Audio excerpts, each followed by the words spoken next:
Gurave Namaha. Jai Shri Gurudev Ki Jai. Okay, so a quick review. So far we have discussed 3 of the different offenses, 10 offenses. One is, you remember, Sadhu Ninda, then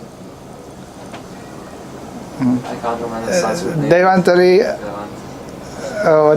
Devantari Swatanta Aparad, like thinking they're independent. And last one is Guru Avagya. Guru Avagya. Okay. Now, 4th, Sruti Sastra Ninda. Sruti Sastra Ninda. Shastra, you know, means scriptures. Of course, there's many kinds of scriptures, but when we say Shruti, that's the original, like Vedas. So, offense to the Vedas, then this is a namaparadha. Shruti actually means that which is heard, because this Vedas, when you say that the knowledge in the Vedas is like passed down by generations, guru, disciple, like that. So it's heard down, like this. And it's actually mostly by Srila Vyasadeva. So the original Vedas, there's like 4 Vedas, then the Upanishads, the Bhagavatam, those are like the Shruti. So it is said that the only source of knowledge really is really the Vedas. Like everything else is like imperfect source. So for example, there's by your direct perception, you try to get knowledge by your direct perception, by your senses. That is like a very imperfect, because one is, there's 4 they call defects. Like all other sources are subject to these 4 defects. And what is that? One is, that's one. Karanapatav, meaning imperfect senses. That's one. Our senses are not perfect, so how far can your eyes see, or how far can you smell, like this. Then you have mistakes. You commit mistakes. This is Brahm, So Karanapatav, Brahm, meaning you commit mistakes, errors. And then Vipralipsa. Vipralipsa means everyone has tendency to cheat. So they have tendency to cheat. So sometimes knowledge is covered by that, because someone is not telling the truth, is cheating.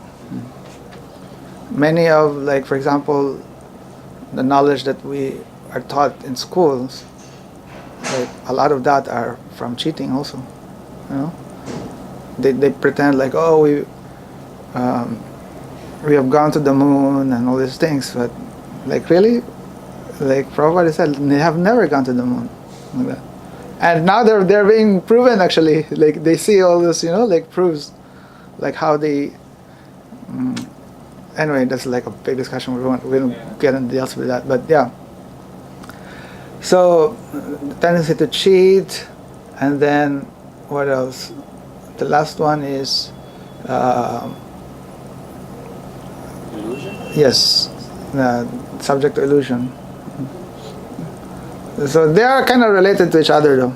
These 4 things, but you will find these defects in any other thing except the Vedas. Okay. So the Vedas already make it easy. It's all coming from Krishna. It is His mercy, He's providing, if you want to know the truth, then here it is. The source is there. Unfortunately, the jivas, they're by nature very independent and how do you call this? Faithless, And so they don't really of course, they're always in ignorance also. So now it is said that the Vedas really is the only way to destroy ignorance. That's why it's called Vedas. Vedas means knowledge. And Vedas means that knowledge that is passed down by like bona fide, like disciplic succession. Guru, disciple, like that. It has not been tampered, you know. So that's why it's perfect, because it comes from like a perfect medium, like that. So there's what you call Smriti. There's Sruti Sastras and Smriti Sastras. The Smriti, this is some of them are like commentaries to the Vedas, but then the commentators could be not pure devotees. You know, it could be like karma kandis, or karma kandis, right? Like they propagate like that the highest knowledge is, or the highest like goal is karma, like that, So like not like pure bhakti. So they can give different interpretation. And so then that one is not we don't accept really like the Shrutis. So meaning knowledge really coming from like bona fide, like the disciplic succession of from Bhagavan himself, from God, like this, where the real knowledge is taught. And what is that? The highest is bhakti. So other because in Shastra also we see there are other paths, right? There's karma, gyan, then of course bhakti. Ultimately, if you look, the goal really is bhakti. But gyan and karma and gyan is also taught in scriptures. But this is not the ultimate like teaching. They are only like preliminary, purificatory, like teachings. By this, one can become purified, and then also it will be so much easier for that person to understand the path of bhakti, like that. So, Srila Bhaktivinoda Thakur, he has written, is called this book Dasamul Shiksha. You heard of that? These are like 10 root principles of the teachings of like the Vedas, like that. So when we talk about the Sruti Shastra, really you can summarize it into these teachings. There are only like just really 10 principles. And what is that? The first principle is, where do you get your proof? The Praman. And so, because before you try to teach others, you establish, okay, where is this coming from? Like this. So actually the first principle is this, that Shruti is the only evidence, really. All our like teachings is based on like the Vedas, like that's the teachings of the Vedas that's handed down by like the bona fide disciplic succession, like the pure devotees, like this. So that is the first principle. So the it's called the Praman, the evidence. So the evidence is the Shruti Shastra, like that. And with this Shruti Shastra, the Praman, then all the other principles are taught, and there are 9, like that. So okay, we just make a summary now, very quickly. The first 3 is all about Bhagavan, about God. And this, if you know this, then you have like it's like a sutra, a sutra. It's like a code, like a formula. Like, okay, you're only memorizing like little, but based on that, then you can speak like for years, And that's like, from this like 10 principles. These are like the sutra, wherein like the Vedas is just like a, like blossoming and expanding, like that. So the first 3 is all about God. One is that God is the Paramatattva. He's the supreme absolute truth, like this. Like nothing is like more to be known, like higher than God. He is the supreme knowledge. He's the supreme truth, like this. He's the source of everything, like that. All knowledge. See, that is, he is the supreme absolute truth. Second, he is the possessor of all Shakti, all energies. So all power coming from him. Everything coming from him. Like this. Understand? So, then third is, he is ocean of rasa. He is the sweetest. One is, okay, he's so powerful. And the other is like, oh, he's the most attractive. You know, he is the relisher of all rasa, and meaning he's the taster of all mellows. And he is the ocean of mellows also, where someone can experience so much like pleasure and sweetness. Understand? So these three things is all about God.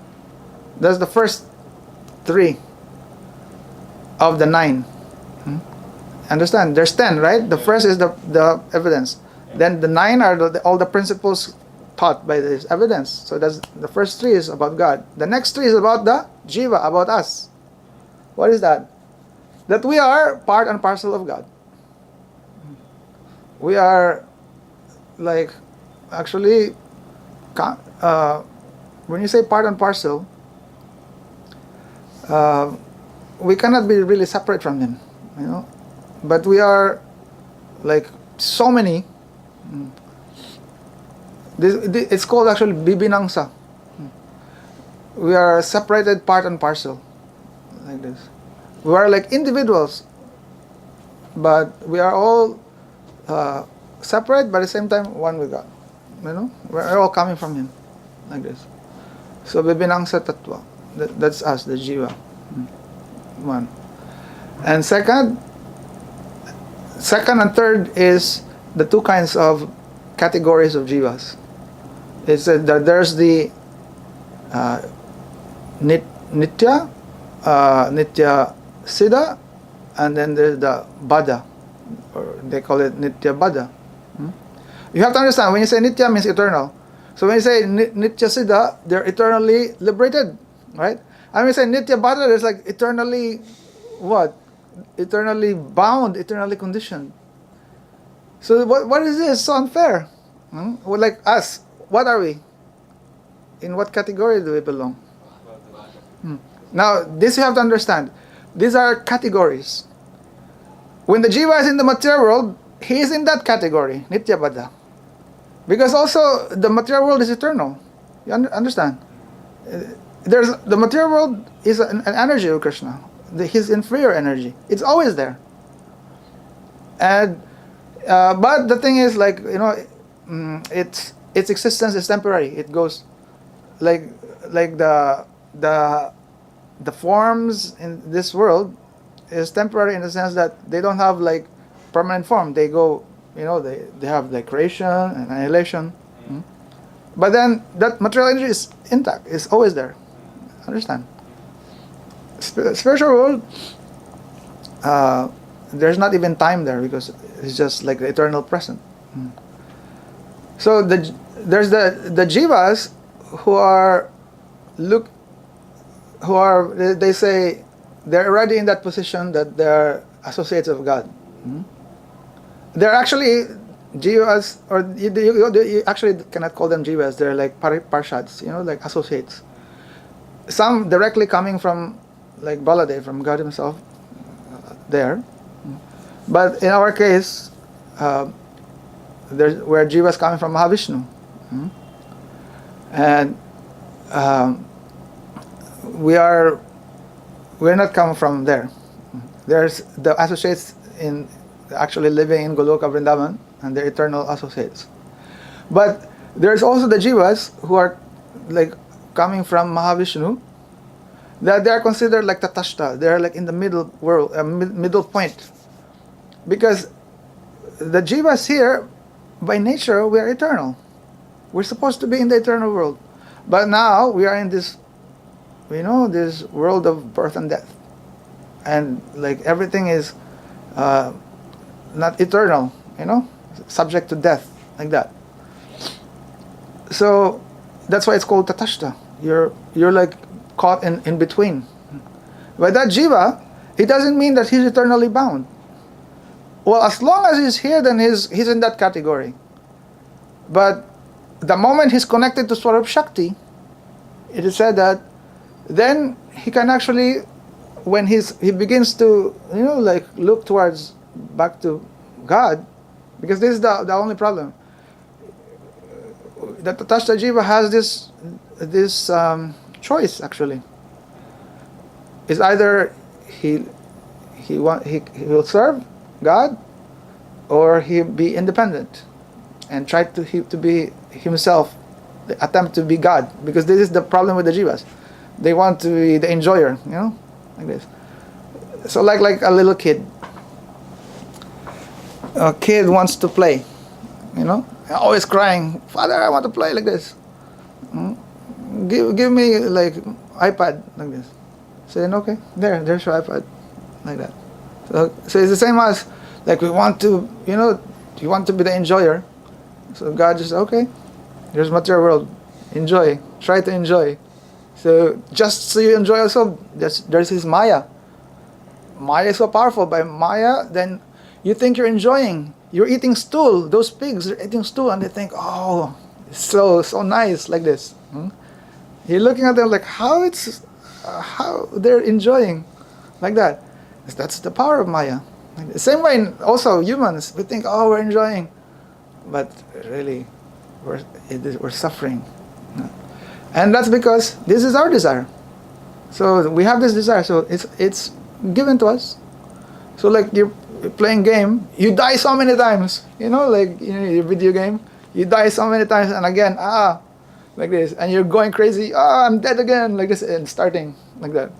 So in the same way, now you're giving all these different kinds of bodies according to your consciousness, and then you're dying, living like this. But the moment you realize, like, oh my God, like I'm wasting my time, you throw away your iPad, go back to your father, like this. So in the same way, when you again look towards God, then the chance is there. When you become actually like perfect through this process of bhakti, and then you join the category of the Nitya Siddhas, like this. You become an associate there. There's no difference between the Sadhan Siddha and the Nitya Siddhas. They're all now in that category, the Nitya Siddhas. Understand? So there's the three things about the jiva. We're Bibinangsa, part and parcel of God.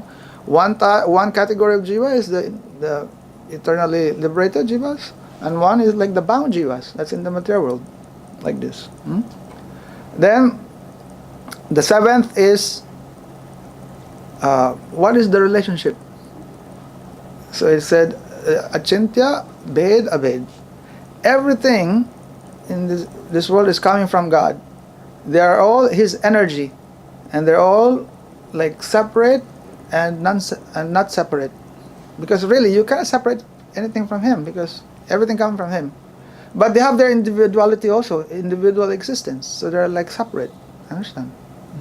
So whether this material world, whether the jivas like us, we're all like separated part and parcel of God. So that is the sambandha achintya bhed abhed.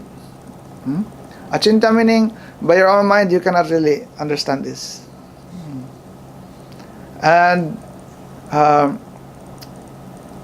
we have to understand that before they used to teach that God become transformed into all these things. Everything is like transformation from God. But that's not what we are teaching here in the seventh point.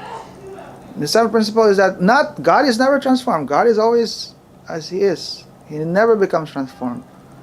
He is eternally that Paramatatva, Sarva Shaktiman, source of our power, and Rasabdim, like ocean of rasa, ocean of like sweetness and this mellow. So, what is transformed? What is transformed? The energy, His energy becomes transformed. So he's the Shaktiman, and he has energy. So his energy undergoes transformation to serve Him, like this. Understand? So in the spiritual world, directly His energy is there. So everything there is like manifestation, like all the associates, like all the different vastus there, they're all like different manifestation of his Swarup Shakti, his original energy. Then the jivas are also like a transformation of this energy, the jiva, like us. And then this Maya is like actually is like a shadow of this original energy, Swarup Shakti. Understand?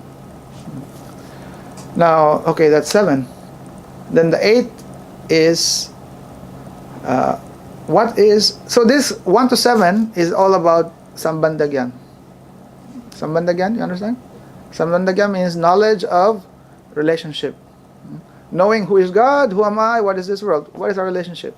In the Vedas, this is the one of the teaching. There's actually, you can actually categorize into 3.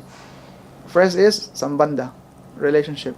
So that Sambandha is like a very big topic. So already 7 points, 7 principles. Then second is Abhideya. Abhideya means our activity or the process. And what is our activity? What is our process that we should do? Bhakti. So this is the teaching in the Vedas. So that's number 8 principle. Bhakti. So there are 64 angas of bhakti. It begins with Guru Padashraya, taking shelter of the lotus feet of Guru, like this. Taking Shiksha from Guru, like this. Taking Diksha of Guru, like this. Then part of that is chanting like Shravanam, hearing, Kirtan, chanting this.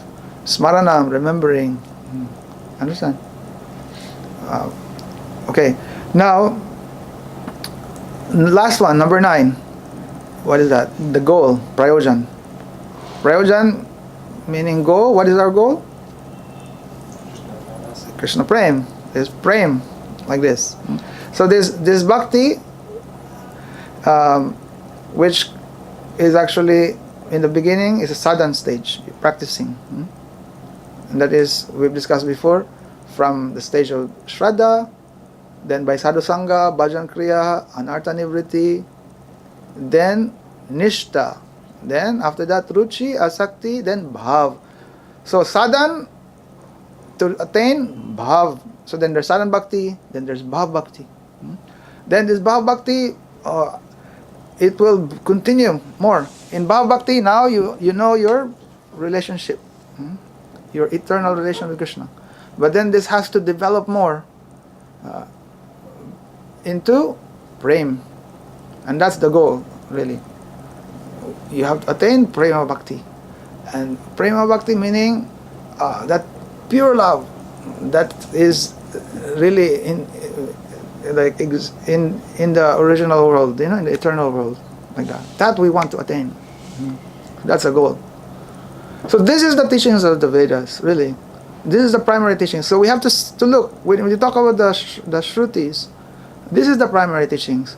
So sometimes you can see there will be some interpretations, and they're actually talking of only secondary meanings, or gyan, or or like karma, like this. So if you're only focused and disregarding the original meaning, then you are not really like able to accept the benefit. God is giving this Vedas for our benefit. But especially if you criticize, so this is now the aparad, Sruti Sastra Ninda. When you become critical to the Vedas, then this becomes a namaparadha. So like in this chapter, Bhaktivinoda Thakur, he's actually giving examples of like philosophers who, if you follow their teachings, then you become like this, critical to the Vedas. So like all this, mainly there's 6 philosophers that they propagated a specific theory, Okay, one is Jaimini. You've heard of Jaimini? Like for the West, it doesn't matter so much, because the thing is, these are like the source of all these like theories. And now in the West, it becomes like hodgepodge now. Like from here and there, and they just like mix like that. Or some actually coming from Jaimini and some from other these philosophers. But now here, Bhaktivinoda Thakur is showing to us like these root philosophers. That like if you follow, then you become this namaparadha. Like this. So Jaimini, he's actually teaching that the best knowledge that the Shruti is offering, he acknowledged that there's Shruti, like this. But the best knowledge of that is the karma kanda, yes, doing karma, like this. And like disregarding bhakti, like this. So, meaning karma kanda, meaning ritualistic, like portions of the Vedas, doing all these rituals, like that. Then there's Kapil. There's a Kapil who is a incarnation of God. We're not talking about him, Kapila Dev. There's Kapil. He's an atheist. This Kapil, and his argument is that God is never proven. I guess. Actually, Bhaktivinoda Thakur is telling that like God is proven, but he has no he cannot. He's beyond help. He didn't have the qualification to see the proof in that. So he would criticize that. Okay, that concept of God is, or like God is imperfect, like that. He accepted the process of yoga, this Kapil, but without the but he's not showing that the real goal of yoga is to realize Paramatma, the supreme God, person, God. Yoga is only understanding like like all this. It's like, how do you call this? Mystical powers, like this, or more on like making yourself great, like this. Like it actually makes his philosophy makes the jiva becomes more self-centered, actually. Now, Nagna, another of these philosophers. So there's Jaimini, Kapil, there's Nagna. Nagna, he's actually spreading poison by teaching this tantras in the mode of ignorance, like this. Now you'll see these people, we teach tantra yoga, like that, and mostly when you talk about tantra, the whole idea of this is usually like what he's teaching, or those people who are like kind of contaminated by his teachings, like that. Because really the word tantra means like a system of rules and regulation. So there's Vaishnava tantra, and then like this Vaishnava tantra you can read actually in like books like Hari Bhakti Vilas, where there is like said there like this how to follow, how to perform vrats and like this. But there's tantras in the mode of ignorance, like mode of darkness, like where they do worship like like ghosts, like that, or they try to they do all this like sexual activities, and actually this mostly are fake, actually. Like some they say like, I do tantra yoga. What they do, they only engage in sexual activities with their disciples, but actually those like real like practicing tantra, they follow very strictly, but they do in like sexual activities, for example, but not to release their energy, but only to absorb energy of your partner, like that, and making them powerful, like that. And ultimately it brings them to a point where like now they will have to test their power, so they're like their guru will invite ghosts to attack them, and like these are all like very like dark system, like this. Yeah, like that. So but now like in the West they have all this like tantra yoga, and they're all engaged in like illicit sex actually, and in the name of yoga, like that. But he said that no, this like tantras, these followers, they can even, they practice by drinking milk through their genital, because they absorb, like that. But anyway, this like this. So that's like in this tantras. The point is to also like make yourself great.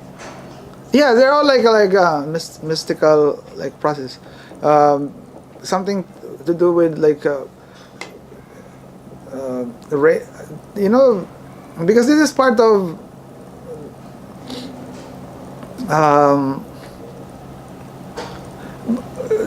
actually this Nagna.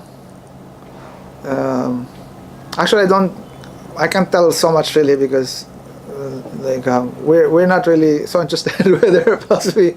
But we just have like a main idea, like what they have. That there's he's actually spreading poison and damaging people, like trying to attract people, to follow in this like rules which are in the mode of ignorance. And people are attracted. Why? Because they promise some like reward that like you'll become great, you will have mystic powers, like this. And that is so far away from the actual goal to become like servant of Krishna, And they don't really understand that when you become a servant of Krishna, a pure devotee, really who can be more powerful than you? Even God becomes controlled by you, because the only way, like in the spiritual world, the most powerful thing there is love. God Himself becomes controlled by love, by the love of like Mother Yasoda, for example. God, we just described God, no? He is the supreme, absolute truth, source of all power and sweetness. By the love of Mother Yasoda, He becomes a little baby, and he's crying like this, "Give me milk," like that, By the love of his lovers, then he becomes so like restless, like that. He wants to see them like this. Anyway, so another philosopher, Charvak is completely atheist and materialist. His philosophy is that, like, while alive, enjoy. That's the purpose of your life. Enjoy. At the time of death, no more. So now take advantage, like this. So all this philosophy all coming from him, this Charvak. And he never accept the Vedic authority. Never accept. Some they kind of accept, but then they say, oh, karma kanda is best, or like, oh, mystic power, like this, or teaching them like in the mode of ignorance, like this. Then there's Buddha, Sugata Buddha. Now here we're not talking about Buddha like in the Das Avatar, like incarnation of God. He came here and was teaching non-violence, compassion, like this, Buddha. But this Buddha, Sugata Buddha, that is, what's his name? They make this movie about him. He's like a jiva, but then he becomes enlightened. He actually meditated in that same place where Buddha like appeared. So one name is Sugata Buddha. Another name, more famous name is Siddhartha. Siddhartha, no. What's another name of Siddhartha? Huh? No, Gautam is another one. Anyway, so we know his philosophy. His problem is he's actually replacing the Vedas with his own teaching. Like that. He does not acknowledge the Vedas, and he's teaching what? That we are nothing actually. Everything is an illusion. We don't exist, like this. So that's Sugata Buddha. Then Gautam. There's Gautam. he is the source of this, the nyaya, the logic, like philosophy, like logic. So the nyaya philosophy, like that. So in his, mainly by his teaching, he said like there's no need for worship of God, like that. Like everything you have to understand by logic. Ultimately understanding that, okay, you waste your time actually, like just logic, debate logic. Now it is said that these different philosophers, these ones, and those influenced by this, if you follow, and then you'll be away from understanding the Vedas. Why? Because you actually commit this aparad, this namaparadha.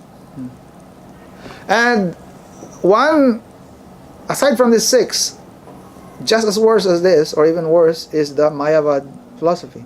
This teachings of Shankaracharya. And we know Shankaracharya is Mahadev himself.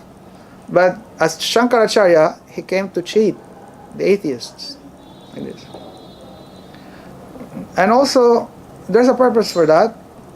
So that many, because actually the Buddhists, they become like so powerful. Many have at that point in Kali Yuga, many already like following like Buddhism, accepting. Then he's trying to convert them, but making them again accept the Vedas, because the Buddhists completely rejected the Vedas. So now at least they accept the Vedas. So if you look, they're actually the same teaching. While the Buddhist teaching like we actually don't exist, we're nothing. Then now he's teaching like, we are one, we're everything. We have to merge with Brahma, with everything, like that. So all of them, they will completely like make you far away from bhakti, especially this Mayavad teachings. There's difference between Mayavad and Brahmavad. You have to understand. Like the Brahmavad teaching that God is not a person. They're teaching about the. Are we taking so much time? Oh my God. Okay, we'll try to finish. God is not a person. He is only like a impersonal force, like that. And so like we are all also the same way, and like we can merge with God. That's liberation. That's okay. That's Brahmavad, Advaitavad, like that. But Mayavad is not just teaching that, but teaching that actually to think that God as a form is Maya. And so then they will say like, oh, Krishna or others, oh, that's Maya actually. That's why it's called Mayavad. Because their teaching is like, when there's a form, that's Maya. Like this. So that it's more offensive actually. So it is said that just Brahmavadis, you can become liberated, you can merge with the Brahman effulgence.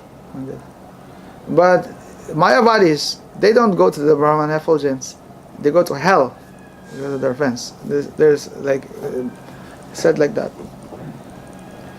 So now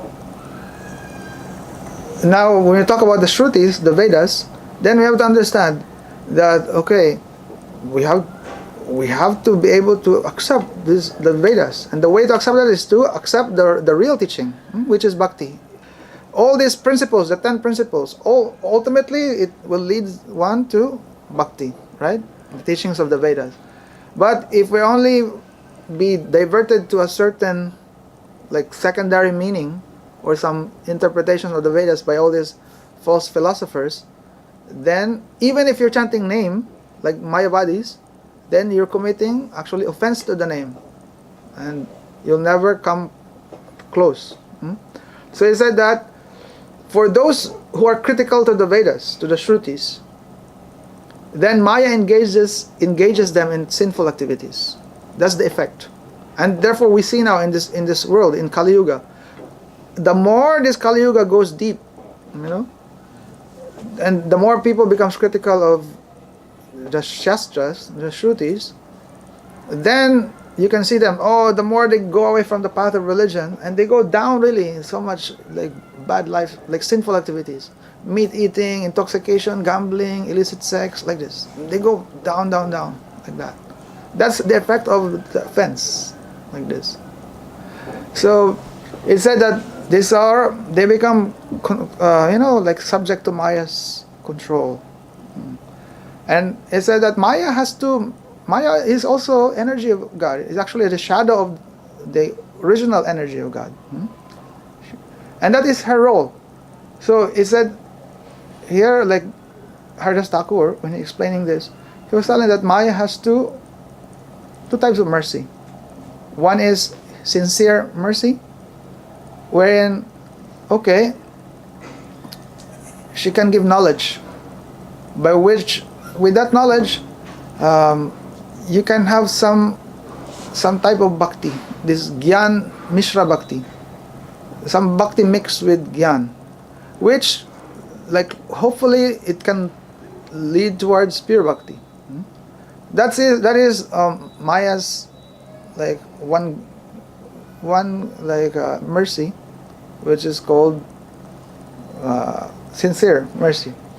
But one mercy that is giving is called cheating mercy.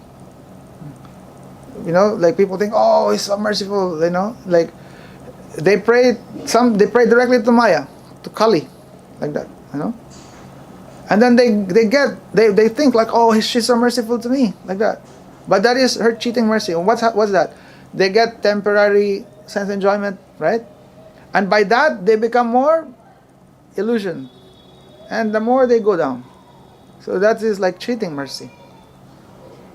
And really, like a more, it said, like the absolute, like cheating is when she will give you this, like merging with the Brahman effulgence.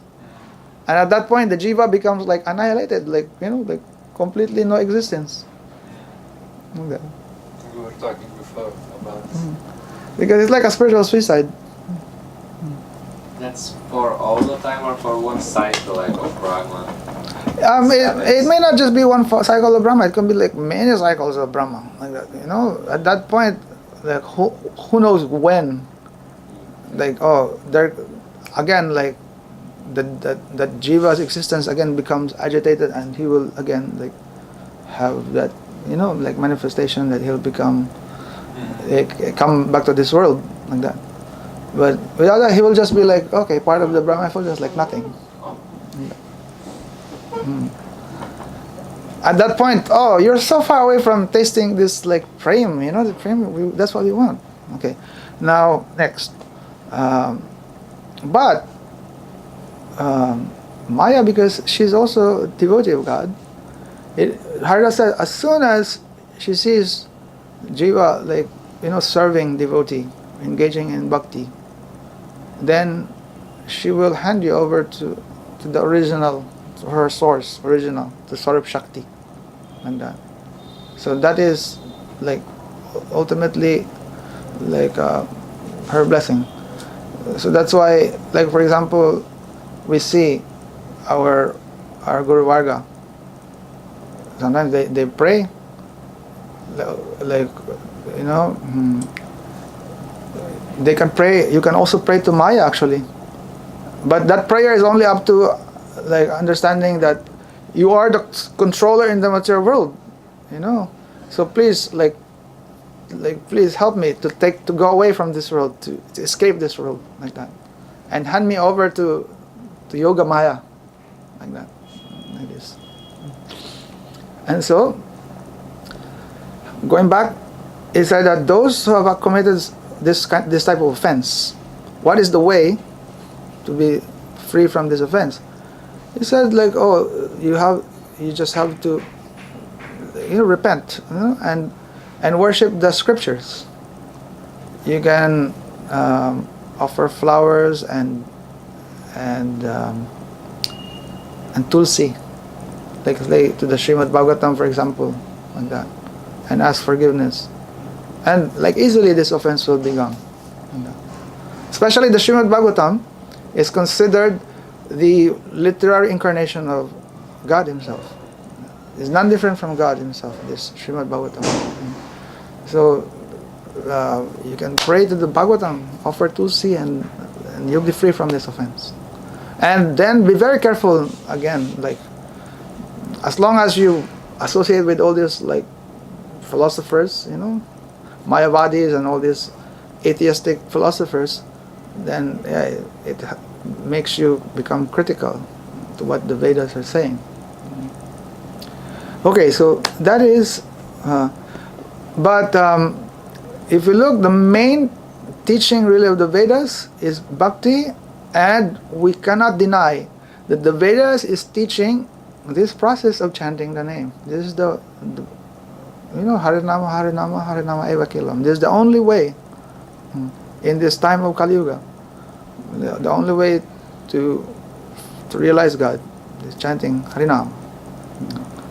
So, if you offend, they commit offense to the Vedas, then Nam will be displeased with you, and you will not reach your goal. Understand? So this is, what is this offense? What's it called? Sruti Sastra Ninda.